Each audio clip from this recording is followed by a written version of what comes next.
اردو سیکھیں۔ مرزا ادیب۔ تعارف۔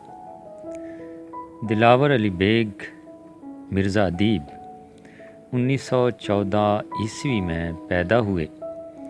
مرزا ادیب اردو ادب میں اردو ڈرامہ کے ساتھ ساتھ بطور افسانہ نگار، کالم نگار اور آپ بیتی نگار ایک خاص مقام رکھتے ہیں۔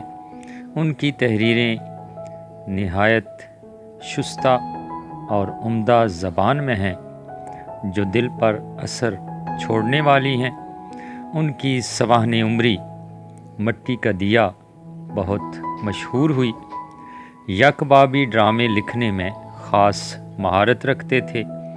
ان کی ایک اور شاہکار تصنیف صحرا نورد کے خطوط رومان انگیزی لیے ہوئے ہے جو اپنا ثانی نہیں رکھتی۔